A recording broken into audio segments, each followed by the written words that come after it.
ഈ ഒരു കറി ഉണ്ടെങ്കിൽ നമുക്ക് ചോറുണ്ണാൻ വേറെ കറികളുടെ ആവശ്യമൊന്നുമില്ല. ഇന്ന് നമ്മൾ തയ്യാറാക്കാൻ പോകുന്നത് ഒരു മസാല എഗ് ഫ്രൈ റെസിപ്പിയാണേ. ഒരു പാൻ എടുക്കുക, അതിലേക്ക് കുറച്ച് ഓയിൽ ഒഴിച്ചു കൊടുക്കുക. ഓയിൽ ചൂടായി കഴിയുമ്പോൾ അതിലേക്ക് നമുക്ക് ഒരു സവാളയുടെ പകുതി, അതേപോലെ തന്നെ ഒരു തക്കാളിയുടെ പകുതി, പച്ചമുളകും ഇത്രയും കൂടി ചെറുതായിട്ടരിഞ്ഞ് നമുക്ക് പാനിലേക്ക് ഇട്ട് ആവശ്യത്തിന് ഉപ്പും കുറച്ച് മഞ്ഞൾപ്പൊടിയും എരിവിനനുസരിച്ച് മുളക് പൊടിയും ചേർത്ത് ആ പൊടികളുടെ പച്ചമണമൊക്കെ ഒന്ന് മാറി വരുന്നത് വരെ നന്നായിട്ടൊന്ന് നമുക്ക് വഴറ്റിയെടുക്കണം.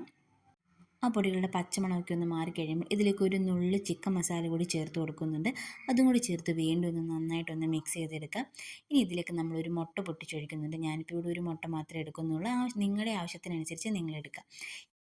മുട്ട കൂടുതൽ എടുക്കുമ്പോൾ അതിനനുസരിച്ച് നമ്മൾ സവാളയും തക്കാളിയും പച്ചമുളകും ഒക്കെ ചേർത്ത് കൊടുക്കണം. ഇനി അതിലേക്ക് കുറച്ച് ഉപ്പും കുറച്ച് കുരുമുളക് പൊടിയും കൂടി ചേർത്ത് കൊടുക്കുന്നുണ്ട്. പിന്നെ കുറച്ച് കറിവേപ്പില ചെറുതായിട്ട് അരിഞ്ഞത് കൂടി ചേർത്ത് കൊടുക്കാം.